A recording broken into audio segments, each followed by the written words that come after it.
రాష్ట్రంలో కాంగ్రెస్ పార్టీ అధికారంలోకి వచ్చిన తర్వాత మా ఓకే మా మంచితనాన్ని ఆసరగా తీసుకున్నటువంటి ఈ టీఆర్ఎస్ నాయకులు కార్యకర్తలు కొందరు అంటే గతంలో వీళ్ళు ఒక గూండాలు రౌడీలుగా వ్యవహరించినటువంటి వాళ్ళు వీళ్ళు కేవలం హింస దాడులను నమ్ముకొని రాజకీయం చేసినటువంటి వాళ్ళు వీళ్ళు. ఇవాళ మీరు మొదటికేళ్ళు కూడా చూడండి, ఉద్యమం సమయం అప్పటికేళ్ళు కూడా అధికారుల మీద ఏ విధంగా తిరగబడ్డారు, అప్పుడు ఏ విధంగా దాడులు చేసిండ్రు, హన్మకొండ చౌరస్తాలో తోట భవన్ మీద దాడి చేసినప్పుడు కూడా ఇక్కడికి నడుచుకుంటూ వచ్చి కాంప్లీట్ చేసిన సందర్భాలు చూస్తాం. నిన్న కార్పొరేటర్ ఒక కార్పొరేటర్ తాగి ఆ దాడి చేయడానికి పొడవటాలు మా యొక్క ఓపికని సహనాన్ని పరీక్షిస్తున్నారా? మేము అధికారంలోకి వచ్చినాక కూడా ఏమైనా చేస్తే అసలు మేం చేయాలి, కానీ మేము అట్లాంటి పనులు చెయ్యం. మా సిద్ధాంతం కానీ మా పద్ధతి కానీ మేము అభివృద్ధి మీద కాన్సన్ట్రేట్ చేస్తాం కానీ ఈ మీద చేయలే. మరి ఈ విధంగా మీరు ఇట్లా దాడులు చేసుకుంటా పోతూ ఉంటే కూర్చునేంత ఇది కూడా కాదు. మాకు ఆ ఓకే కూడా లేదు. మేము కూడా మా ముఖ్యమంత్రి గారికి చెప్పినాం, గతంలో 4 సార్లు ఎక్కడికి జరుగుతున్నాయని చెప్పినాం, చూసినాం, అయిపోయింది. పోలీస్ అధికారులకు కూడా రాష్ట్ర వ్యాప్తంగా విజ్ఞప్తి చేస్తున్నా, ఈ మంచితనం ఇంత మంచితనం ఉంటే కూడా ఈ దొంగలు, ఈ గుండాలు, ఈ రౌడీలు, ఈ రౌడీయిజం తోటి వీళ్ళ బతకంతా ఏంటంటే సెంటిమెంట్ తోటి బతకాలి, లేకపోతే కుల మతాలతోటి బతకాలి, లేకపోతే రౌడీయిజం గుండాయిజం తోటి బతకాలి. కానీ ఏమి చేసినాం అని చెప్పుకోవటానికి మాత్రం ఏమి ఉండదు, చెప్పుకోలేరు. అది చెప్పి బతకలేరు వీళ్ళు. ఇలా సిగ్గుసరం లేకుండా ఇలా ప్రెస్ మీట్ పెట్టి ముఖ్యమంత్రి గారి పర్యటన గురించి మాట్లాడతారు. అరే ఏదో వాళ్ళు మీకు అర్థం కాదు ఏంటంటే 10 ఏళ్ళు అధికారంలో ఉన్నారు కదా, జిల్లాకి ఏం తెచ్చిందో చెప్పండి. మేము తెచ్చినవి చెప్తున్నాం, ఎన్ని వేల కోట్లు తెచ్చినాం అనేది గర్వంగా చెప్తాను. ఇవాళ ఎయిర్పోర్ట్ కాడికి వెళ్ళి మొదలు పెట్టే మీకు అందరికీ తెలుసు. అవి చెప్పి కూడా యాస్తుంది. 2 రోజులు అయితే అండర్ గ్రౌండ్ డ్రైనేజ్ కూడా ఓపెనింగ్ ఉన్నది. ఎయిర్పోర్ట్ కూడా ప్రధానమంత్రిని పిలుచుకొని పెడతాను అని చెప్పినా కూడా గతంలో మేము ఇన్ని చేసిన ఆయన వరంగల్ జిల్లాకు మీరేం చేసారు? 6 ముక్కలు చేసి సర్వనాశనం చేసి ఇంకా ఈ గుండాయిజంతో కొనసాగించాలనుకుంటాను.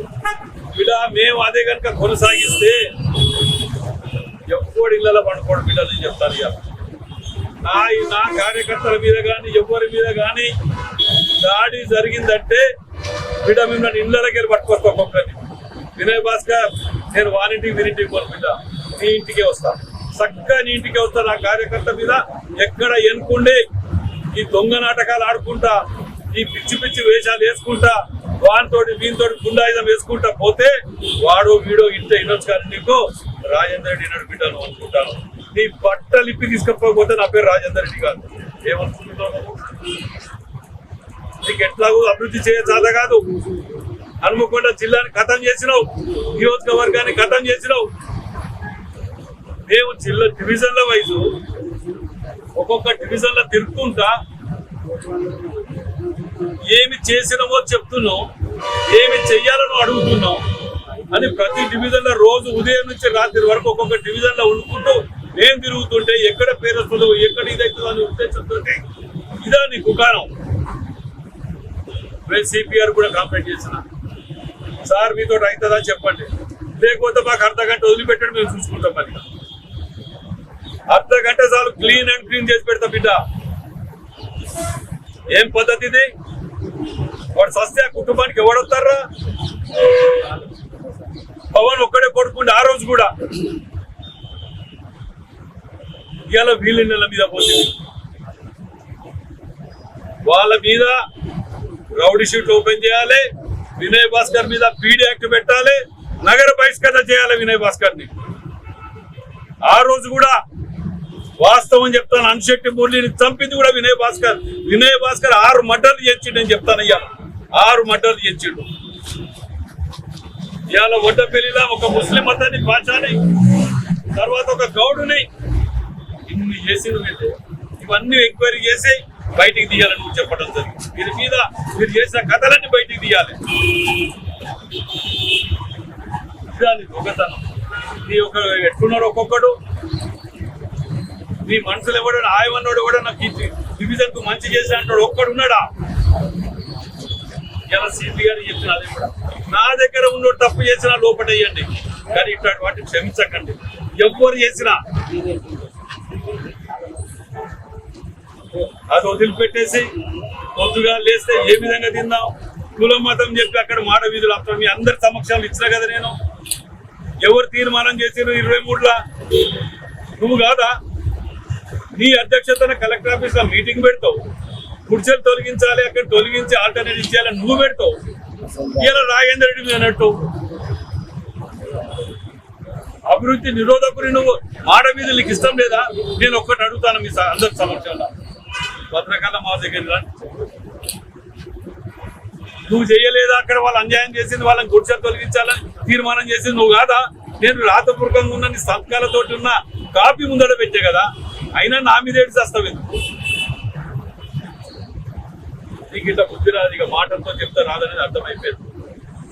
మేము కూడా ఓకే పట్టినాం, ఎందుకంటే అరే ఇట్లాంటి అవలా వాళ్ళ గురించి మనం మన క్యారెక్టర్ ఖరాబ్ చేసుకోవడానికి ఓకే పట్టినాం. నాకు ఆ ఓకే లేదు ఇక, ఎందుకంటే రోజు ఒక నా కార్యకర్తతో నా మనసులో కొడుతుంటే మేము చేతగాని వాళ్ళ మీద కడుతున్నాం.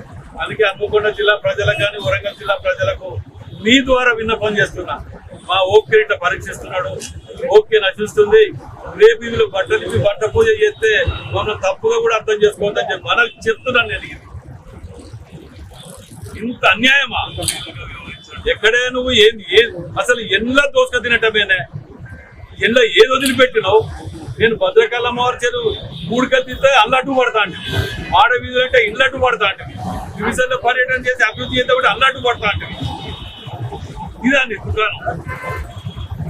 మళ్ళీ ఉల్టా పట్టుకొని వాడోడు నేను ఎన్ని చెప్పినా మీకైతే కాపీ డైరెక్ట్ గా మినిట్స్ బుక్ లో ఉన్నటువంటి కాపీ రిలీజ్ చేస్తే దాని గురించి కూడా ఇంటెన్స్ గా మాట్లాడుతుంది. ఏం చెప్పాలి?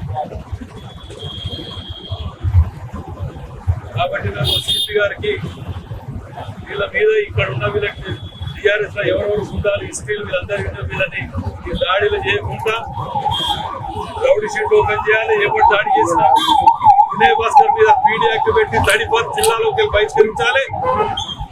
వీటన్నిటి మీద కూడా మేము సీఎం గారికి కూడా రిప్రజెంటేషన్ ఇవ్వదలుచుకున్నాం. వారికి కూడా ముందే చెప్పేస్తాం, ఇక మాకు ఇక్కడ మమ్మల్ని కాపాడుకుంటానికి మమ్మల్ని కాపాడుకుంటాం, ఇక మాకు తప్పదు. ఇక ఎందుకంటే ముఖ్యమంత్రి గారు ఓకే ఓకే ఓకే శాంతి తొందరపడద్దు, ప్రతికార చర్య అంటారు. ప్రతికార చర్యలు అంటే 200 కోట్ల ఆస్తి ప్రాపర్టీ పోయా, ఆఫీస్ పెట్టుకుంటే ఇవాళ వరకు ఏం చేయలేకపోతే ఇవేం చేయలేకపోతే ఇవాళ ఆఖరి మన కార్యకర్తలు తట్టుకుంటే కూడా చూసుకుంటా కూర్చున్నామంటే ఏం చేయలేకపోతే ఇంతకంటే అవమానం లేదు. మాకు రాజకీయాలు లేకున్నా పర్లే, కానీ ఇలాంటి అవమానాలు మేము భరించే స్థితిలో లేదు. ఇక ఆయన టార్గెట్ చేసేది నాకేమున్నది? ఆయన చచ్చిపోయిన పాము దాన్ని తప్పేది నాకేమున్నది? ఆయన చచ్చిపోయిన పాము నేను తప్పే అవసరం అంతా ఏముంది? నాకు చేసింది వాస్తవం కదా, కేసు పెట్టింది వాస్తవం కదా, చంపించింది వాస్తవం కదా, ఇవన్నీ అవే కదా. వాటి గురించే కదా నేను అడిగేది. పోలీస్ స్టేషన్ల మీద కూడా కంప్లైంట్ ఇచ్చిన వాళ్ళందరూ పోయి ఇచ్చేసారు, వాళ్ళ కుటుంబం అంతా పోయింది. ఆఖరికి యాదవ్ సంఘం పెద్ద మనుషుల నాయకులు కూడా అందరూ పోయి ఇచ్చారు. ఇవాళ అతను కూడా యాదవ్లనే పాపం వాళ్ళని పెద్ద అన్నదమ్ముల పంచాయతీతో కూడా ఈ కార్పొరేటర్ పోయి సెటిల్మెంట్ చెప్పి కబ్జా పెట్టు, వాళ్ళు కూడా అందరూ బయటకు వచ్చి ఇలా ప్రెస్ మీట్ చెప్పినట్టు పొద్దుగా ప్రెస్ మీట్ చెప్తున్నారు. ఏమి చెప్పినా మాకు వారం రోజులు మాకు నిర్ణయాలు కావాలి. మాకు వారంలో నిర్ణయాలు రాకపోతే రేపు ఏదైనా మా వాళ్ళ మీద ఎప్పుడైనా ఏదైనా జరిగితే ఏం బాధ్యులం కాదు. మమ్మల్ని అడగొద్దిగా, అది క్లియర్, దాంట్లో క్లియర్గా ఉన్నాం. మేమే చెయ్యాలనుకుంటే ఎవడి ఇళ్ళలో ఉండడు, వాడి ఇళ్ళలో వాడు కుటుంబరాలు వెళ్తేనే హైదరాబాద్ పోయి పట్టారు. వీళ్ళు అట్టడి వాళ్ళ గురించి మేము ఎందుకు ఇది కావాలనే ఓపిక పడుతున్నాం. మేము వీళ్ళ దిగజారొద్దని మా బాధ. రేపు నలుగురు అంటారు కదా, అరే ఇదేం పద్ధతి అంటారు అని చెప్పి మేము ఎన్నో ఓపిక పట్టినాం. ఈ ఓపిక అందరు మేము ముందు పెట్టినాం. ఇప్పుడు వీళ్ళు చేసిన పాపాలని నిర్ణయం మీది చెప్పండి. సైలెంట్ గా ఉంటే నవ్వుకుంటా నేను కథం చేస్తాడు. మీరు కూడా జాగ్రత్త. ఇప్పుడు కూడా వదిలిపెట్టాడు, చూసుకుంటాడు.